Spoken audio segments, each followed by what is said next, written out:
Hi everyone, welcome back to BMC English. My name is Binu and I am back with a new lesson. Friends, I have already taught you how to make positive sentences and negative sentences in the past continuous tense. But today, let's learn how to make questions in the past continuous tense. So, let's get started. അതിനു മുമ്പ് കഴിഞ്ഞ എപ്പിസോഡിൽ നാം പ്രധാനമായിട്ടും പഠിച്ചിരുന്നത് അഥവാ പരിശീലിച്ചിരുന്നത് past കണ്ടിന്യൂസിൽ positive സെൻറ്റൻസുകൾ ഉണ്ടാക്കുന്നതും past കണ്ടിന്യൂസിൽ negative സെൻറ്റൻസുകൾ ഉണ്ടാക്കുന്നതുമായിരുന്നു. എന്നാൽ ഇന്ന് ഞാൻ നിങ്ങളെ പരിചയപ്പെടുത്തുന്നത് പാസ്റ്റ് കണ്ടിന്യൂസിൽ എങ്ങനെ ചോദ്യങ്ങൾ നിർമ്മിക്കാം, പ്രത്യേകിച്ച് യെസ് ഓർ നോ ക്വസ്റ്റ്യൻസ് ഉണ്ടാക്കാം എന്നതാണ്. ഇവിടെ യെസ് ഓർ നോ ചോദ്യങ്ങൾ നിർമ്മിക്കാൻ വേണ്ടി നാം അറിഞ്ഞിരിക്കേണ്ട ഒരു സ്ട്രക്ചർ ഉണ്ട്. അത് ആദ്യം ഒന്ന് മനസ്സിലാക്കി വെക്കാം. ഓക്കെ, അതായത് was or were plus subject plus V1 plus ING, അതായത് present participle plus object or some other words എന്ന ഒരു പാറ്റേൺ ആണ് നമ്മളിവിടെ ഉപയോഗിക്കുന്നത്. ഓക്കെ, ഇനി ഏതെല്ലാം സബ്ജക്റ്റിൻ്റെ കൂടെയാണ് നമ്മൾ വാസ് ഉപയോഗിച്ചുകൊണ്ട് ചോദ്യങ്ങൾ നിർമ്മിക്കുന്നത്, ഏതെല്ലാം സബ്ജക്റ്റിൻ്റെ കൂടെയാണ് വേർ ഉപയോഗിച്ചുകൊണ്ട് ചോദ്യങ്ങൾ നിർമ്മിക്കുന്നത് എന്നൊന്ന് മനസ്സിലാക്കാം. Repeat after me. Was I, was he, was she, was it, was Ravi. ഇവിടെ were you, were they, were we എന്ന രീതിയിലാണ് പോകുന്നത്. ഇത്രയും കാര്യങ്ങൾ വളരെ അടിസ്ഥാനപരമായിട്ട് നമ്മൾ മനസ്സിലാക്കേണ്ടതാണ്.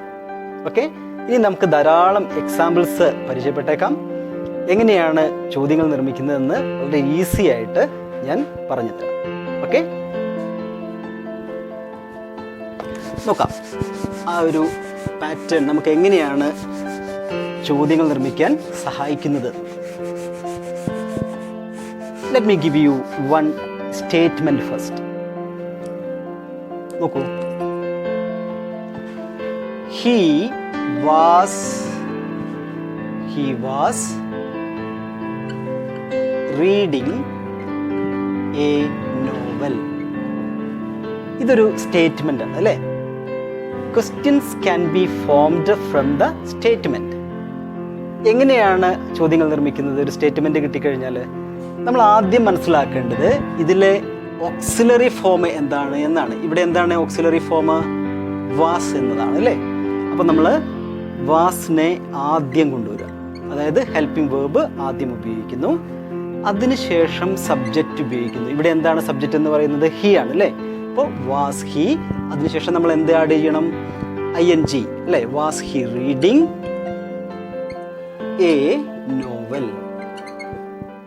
അവൻ ഒരു നോവൽ വായിക്കുകയായിരുന്നോ എന്നായി കിട്ടി. മനസ്സിലാവുന്നുണ്ടല്ലോ? Then let me give you another statement. They were watching TV. They were watching TV. ഇതൊരു സ്റ്റേറ്റ്മെന്റ് ആണ് അല്ലേ? ഇതിൽ നിന്ന് നമുക്ക് എങ്ങനെയാണ് ഈസി ആയിട്ട് ചോദ്യങ്ങൾ നിർമ്മിക്കാൻ കഴിയുന്നത്? നമ്മൾ ആദ്യം ഉപയോഗിക്കുന്നത് ഇവിടെ വേർ ദേ വാച്ചിങ് TV. അവർ TV കാണുകയായിരുന്നു എന്നായി. മനസ്സിലാവുന്നുണ്ടല്ലോ? അപ്പോൾ ഒരു കാര്യം പ്രത്യേകം ഓർക്കുക, നമ്മൾ ചോദ്യങ്ങൾ നിർമ്മിക്കാൻ വേണ്ടി ആദ്യം ഓക്സിലറി ഫോം ഉപയോഗിക്കുന്നു, അതിനുശേഷം സബ്ജക്റ്റ് ഉപയോഗിക്കുന്നു, അതിനുശേഷം ING അല്ലേ, വേർബ് അല്ലെങ്കിൽ പ്രസന്റ് പാർട്ടിസിപ്പിൾ ഉപയോഗിക്കുന്നു, അതിനുശേഷം ഒബ്ജക്റ്റ്. ഓക്കെ, ഇനി ധാരാളം സെൻറ്റൻസുകൾ അല്ലെങ്കിൽ ക്വസ്റ്റ്യൻസ് നമുക്ക് എഴുതാം, പരിശീലിക്കാം. നിങ്ങളിത് സമയം കിട്ടുമ്പോഴൊക്കെ സ്വന്തമായിട്ട് ചോദ്യങ്ങൾ നിർമ്മിക്കാൻ വേണ്ടി ശ്രമിക്കുക. Okay, the next one. Let me give you the next structure.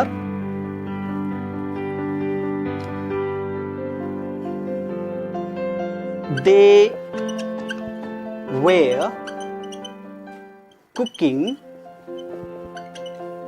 dinner. They were cooking dinner. ഇതൊരു സ്റ്റേറ്റ്മെന്റ് ആണ് അല്ലേ? ഇതിനെ ഒന്ന് ചോദ്യ രൂപത്തിലാക്കിക്കേ.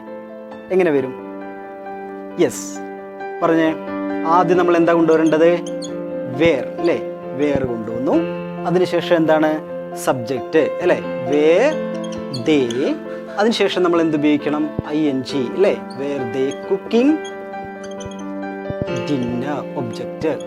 നോക്കൂ എത്ര ഈസി ആയിട്ട് നമുക്ക് കാര്യങ്ങൾ മനസ്സിലാവുന്നു അല്ലേ. ഇനി കുറച്ചുകൂടെ ചോദ്യങ്ങൾ പരിചയപ്പെട്ടേക്കാം. അപ്പോൾ അതെങ്ങനെയാണ് നിർമ്മിക്കുന്നത് എന്ന് നിങ്ങൾക്ക് മനസ്സിലായല്ലോ. Okay, let me give U few more examples.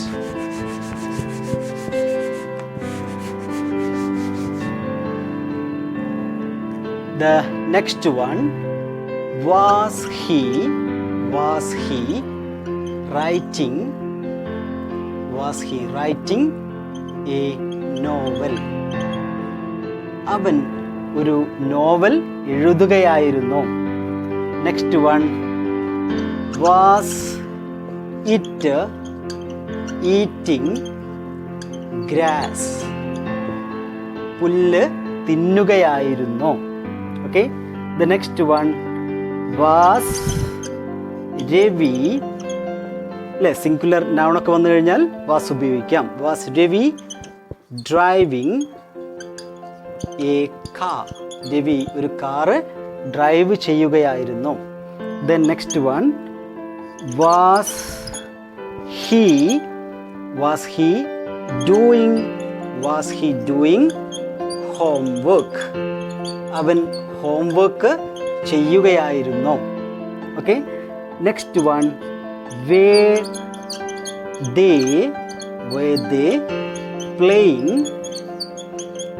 playing cricket? അവർ ക്രിക്കറ്റ് കളിക്കുകയായിരുന്നു. മനസ്സിലാവുന്നുണ്ടല്ലോ. അപ്പോൾ എങ്ങനെയാണ് ചോദ്യങ്ങൾ നിർമ്മിക്കുന്നതെന്ന് നമുക്ക് വളരെ വ്യക്തമായിട്ട് മനസ്സിലായി. ഇനി ഒരു കാര്യം കൂടെ നിങ്ങളുടെ ശ്രദ്ധയിൽ പെടുത്താൻ വേണ്ടി ആഗ്രഹിക്കുകയാണ്. ഇവയ്ക്കൊക്കെ നമുക്ക് യെസ് ഓർ നോ എന്ന രീതിയിൽ ഉത്തരവും പറയാം. അപ്പോൾ ആദ്യത്തെ ഒന്ന് നമുക്ക് നോക്കാം. Was he writing a novel? അത് യെസ് ആണെങ്കിൽ എന്ത് പറയാം? Yes, he was writing a novel. No ആണെങ്കിലോ? No, he wasn't writing a novel. The next one, was it eating grass? Yes, it was eating grass. No, it wasn't eating grass. The next one, was Ravi driving a car? Yes, Ravi was driving a car. No, Ravi wasn't driving a car. ഈ ഒരു പാറ്റേണിൽ നിങ്ങൾ ആൻസറും പറഞ്ഞ് പരിശീലിക്കുക. Okay, അപ്പോൾ എല്ലാവർക്കും ഇന്നത്തെ class മനസ്സിലായി കാണുമെന്ന് വിശ്വസിക്കുന്നു. Okay, if you like this class, please do not forget to like, share and subscribe. I'll be back soon with another lesson. Till then, bye.